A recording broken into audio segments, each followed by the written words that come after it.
Você que está criando seus aplicativos Android, está sofrendo com a experiência geral no desenvolvimento do seu aplicativo? Como, por exemplo, demandando tempo demais, o Android Studio que é lento, é difícil de você fazer um código e ter o resultado rápido e assim por diante? Se esse é o seu caso ou em alguns desses pontos você se identificou, eu tenho algumas dicas que podem te ajudar. E é claro, antes de começar, a trazer aquele recado para vocês aí que já estão no canal, ou então você que está chegando agora, de deixar a inscrição se você ainda não fez, like e comentário, porque isso apoia bastante aqui o projeto com o canal. E, sem enrolação, vamos entrar aqui na minha tela principal, que eu já tenho aqui o Android Studio, e vamos começar com essas dicas que eu quero trazer para vocês.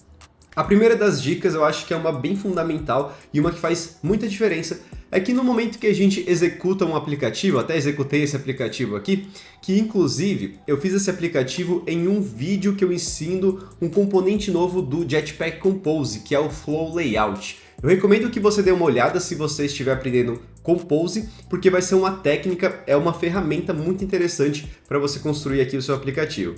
Beleza, continuando aqui, temos o emulador, e como a gente até mesmo sabe, né, quem já tem mais tempo aí com o Android Studio, principalmente quem está começando agora, sabe que o Android Studio, quando sobe o emulador, ele leva muito tempo de execução, ele demanda bastante do computador, e muitas vezes traz uma experiência não tão interessante assim, né? E a primeira dica que eu posso trazer para você é que se você estiver sofrendo com isso, a alternativa mais interessante que você pode considerar é usar de fato o seu dispositivo físico. Eu já tenho um vídeo aqui no canal mostrando como que você cria um aplicativo Android e executa no seu dispositivo físico, e basicamente fazendo uma configuração mínima, colocando no modo desenvolvedor aqui do Android, eu posso até deixar alguns links, você pode simplesmente conectar aqui o seu celular, eu vou até colocar na tela maior para vocês verem que eu realmente vou fazer isso, ó. Então eu tô aqui com o meu celular, eu vou lá, conecto, tudo bem? Conectei o celular, você simplesmente desbloqueia aqui a tela dele, então eu desbloqueei agora, tá desbloqueado, vou voltar aqui para a tela principal. Desbloqueei, veja que ele apresentou essa tela do Windows mostrando que ele tem acesso ao armazenamento do meu celular.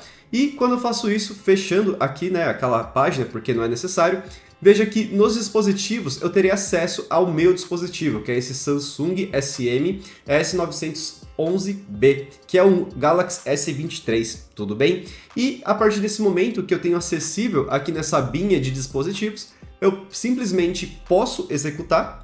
Ele vai executar no meu dispositivo e isso tem de ser bem mais rápido do que você considerar no seu emulador, tudo bem? É claro, quando eu falo mais rápido, não necessariamente significa que vai ser o dobro, o triplo da velocidade, tudo bem? Ele está pedindo para eu dar acesso nessa parte do firewall, eu posso dar esse acesso, tudo bem? Isso pode acontecer nas primeiras execuções. Ele está pedindo para desbloquear minha tela e olha só, eu tenho ali o aplicativo disponível aqui, ó. Estou mexendo aqui na minha tela, como vocês podem ver, está ali disponível. Isso daqui ganha muita performance durante o seu dia a dia, tá bom? Então durante o momento que você estiver desenvolvendo seus aplicativos, escrevendo código, quiser ver os resultados, executando direto no celular, vai ser muito mais rápido do que no emulador, porque vai ser meio que um outro processamento que o computador não precisa fazer, tudo bem? Então essa é a primeira dica. A próxima dica que eu vou dar para vocês, agora indo para uma outra linha dentro do Android Studio, é que vão existir algumas coisinhas que você pode sim otimizar a sua performance. Então deixa eu minimizar aqui o emulador e vou mostrar para vocês aí quais são essas coisas. Basicamente, o Android Studio como uma ferramenta, como ele é pesado, como tem vários detalhes para ele rodar bem, vão existir algumas coisas, alguns checkzinhos, né, que você pode verificar para ver se vai resolver ou não o seu problema de performance. E para você visualizar isso, vai ter uma ferramenta exclusiva aqui do Android Studio. Como que você pode achar ela? Basicamente, quando a gente utiliza o atalho Ctrl+Shift+A, que até mesmo já fiz alguns atalhos aí, alguns vídeos, eu posso até deixar também o link que é sobre atalhos do IntelliJ, tudo bem? Se você buscar por Performance, como eu já havia escrito porque eu fiz um teste, Performance, vai apresentar aquela opção que é Analyze Build Performance. Se você dá um Enter nessa opção, olha só o que vai acontecer. O Android Studio ele vai fazer meio que uma análise no seu ambiente daquele momento, tudo bem? E se ele identificar alguma coisa que está demandando mais tempo do que deveria, ele vai dar um sinal de alerta e vai indicar para você o que você pode fazer, tudo bem? Então veja que ele fez ali o build, ele está colocando aqui algumas coisinhas que você pode adicionar dentro do seu Android Studio para melhorar o seu tempo de build. Ele até mesmo está verificando, né, como que está sendo o impacto de task, se você tem algum plugin que demanda mais tempo, ele mostra todos os avisos e até mesmo ele permite com que você faça a edição exclusiva de memória para o Android Studio, vindo nessa opção que é nesse Gradle Daemon Memory Utilization.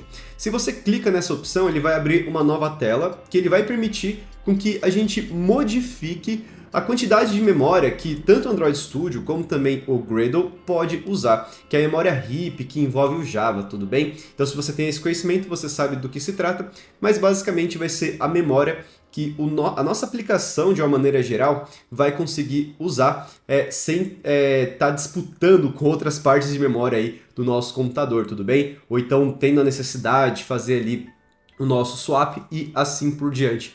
Então, se você tem algum problema que envolve lentidão, muito provavelmente o Android Studio vai alarmar que está faltando memória, ou então, se você já quiser, você pode simplesmente tentar colocar mais memória, como podem ver aqui nessa minha configuração no Android Studio eu posso colocar até 8 GB, então esse seria para o Android Studio, e eu tenho aqui a opção para colocar para o Gradle, para o daemon do Gradle. Se você não tem a mínima ideia do que seria esse daemon, basicamente, daemon, quando a gente fala de software, são aplicações, vamos dizer assim, né, que ficam rodando ali como se fosse um serviço, elas ficam rodando em paralelo, sem encerrar ali o seu serviço. Então, quando a gente fala de daemon do Gradle, significa que a gente vai rodar o Gradle e vai ter uma instância dele que vai ficar rodando para sempre, vamos dizer dessa maneira, até que ela não seja mais utilizada, até que o Android Studio seja fechado e esse daemon ele seja encerrado. Então, no momento em que a gente sobe o Gradle, ele não fica subindo o Gradle, depois ele encerra o Gradle, ele mantém um processo do Gradle, que é esse daemon,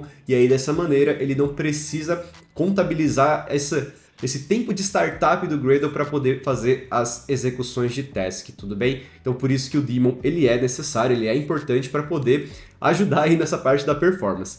Então esse é um ponto legal de você também analisar dentro do seu Android Studio e inclusive tem um ponto que é bem interessante nessa parte de análise de performance, que se você está trabalhando no Windows, o Windows necessariamente ele vai ter ali um antivírus, né, como é o caso do Windows Defender, ou então um outro antivírus que você tiver no seu computador, e isso daí pode impactar bastante também a performance do Android Studio. Por quê? Porque uma IDE como o Android Studio, ela altera arquivos constantemente, tudo bem? Ela faz vários builds, escreve, lê, etc. E por conta disso, o antivírus ele está sempre ali agindo em relação a essas mudanças do Android Studio. Então, uma das configurações que a gente precisa fazer para evitar esses problemas é fazer a exclusão das pastas que o Android Studio trabalha, seja onde foi feita a instalação, seja nos projetos onde a gente trabalha com o Android Studio, para que o antivírus não fique ali visualizando cada uma dessas mudanças, observando cada uma dessas mudanças. Então, no geral, quando você criar um projeto aqui com o Android Studio, vai aparecer um pop-up, você pode até mesmo vir aqui nessa parte de notifications, que fica à direita na parte superior, que é esse sininho, que ele vai mostrar para você ali se existe essa mensagem indicando: olha, está demandando mais tempo aqui do processamento, ou então eu posso configurar automaticamente para que o antivírus não fique visualizando, não fique observando. Então, configurar isso vai ser importante para você evitar esses problemas. Inclusive, se você quiser ter mais informações sobre isso, tem essa página da documentação que é a Configure Android Studio, que basicamente vai te trazer um monte de informações que você pode fazer de configuração do Android Studio para otimizar aí essa parte de build. Até mesmo essa questão que eu comentei, né, sobre o antivírus, que é nessa parte que fala Minimize the Impact of Antivirus Software on Build Speed, né? Então essa parte em específica, ela mostra tudo o que você precisa fazer para que o antivírus ele não impacte o tempo de build, né? Então ele mostra aqui as pastinhas que você deve considerar e assim por diante. Então, o que eu trouxe para vocês é meio que um resumo do resumo do resumo dessa página que envolve a configuração do Android Studio, e você vem mais para essa página caso você esteja sentindo aí esses problemas que eu comentei. E a última dica que eu tenho para trazer aí já não é tão relacionada ao Android Studio, eu acho que está mais relacionada à maneira como a gente escreve o código, que é a seguinte: Cada vez que a gente faz um código novo, né, e quer testar, o que a gente costuma fazer? Basicamente, a gente pega aqui o nosso módulo app, né, que é o aplicativo do Android, e a gente quer executar ali no nosso dispositivo para ver o resultado e assim por diante. E muitas vezes o que a gente faz está relacionado mais à regra de negócio, a um código que poderia ser testado, por exemplo, em uma JVM qualquer, como se fosse uma aplicação Java no console e assim por diante.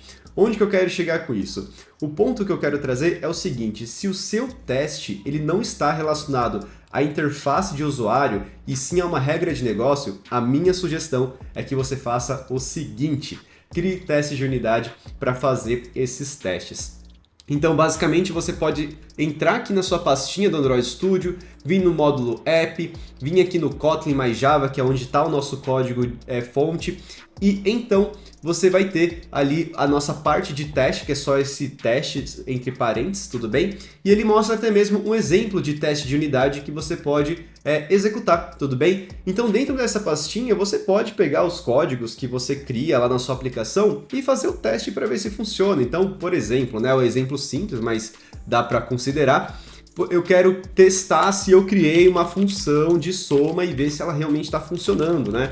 Então eu tenho ali uma função que é chamada de sum, vai ter a e b de int, vai devolver ali a soma dos dois, e eu quero ver se isso daqui está funcionando. Se eu fosse considerar a execução normal do Android, eu iria subir minha aplicação, colocar no create e assim por diante, né? Novamente, você pode usar os testes para isso. Então você pode simplesmente colocar até mesmo um println como se fosse uma aplicação em Java, tudo bem? E simplesmente chamar o seu sum, tá vendo? Você chama o sum aqui, coloca o 3 e o 5 e você vê o resultado. E aí para executar, você pode executar aqui no playzinho, ou então usar o Ctrl Shift F10 para ele mudar esse contexto de execução.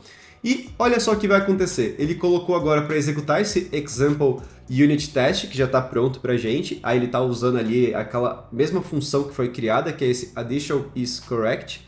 E nessa primeira execução ele é um pouquinho mais lento, porque ele vai fazer a inicialização ali do Gradle, do daemon e assim por diante, tá bom? Então na primeira execução demora assim um pouquinho mais. Ele mostra aqui o resultado e beleza, mas olha só como é que vai ser a partir da próxima execução. Putz, agora eu quero ver com um parâmetro diferente, será que o meu código funciona? Ele vai executar aqui novamente e beleza, executou, temos ali o resultado, tá bom? Então, essas são as dicas que você pode considerar no seu dia a dia para agilizar um pouquinho mais aí a performance da sua escrita de código, melhorar a sua experiência de uma maneira geral, tá bom? Então, deixa eu voltar aqui na minha tela principal, ou melhor, na tela onde eu tô mais ampliado aqui para vocês, né? E eu quero saber o que vocês acharam aí dessas dicas, né? Vocês já fazem isso no dia a dia de vocês? Tem alguma coisa a mais que vocês utilizam que ajuda a experiência de uma maneira geral? Eu sei que trabalhar com Android Studio não é nada fácil, é um grande desafio. A cada build a gente vai lá e faz um cafezinho para poder esperar aí o tempo de execução. Mas quanto mais dicas a gente utilizar, quanto mais a gente usar coisas que vai facilitar o nosso dia a dia, vai ser melhor para a gente entregar as coisas mais rápido, para ter um prazer melhor em escrever código e assim por diante. Então, era isso que eu tinha para trazer para vocês. Não esqueça de deixar o like, comentário e inscrição, porque isso é bastante importante aqui para o canal. Era isso, um abraço, valeu, falou!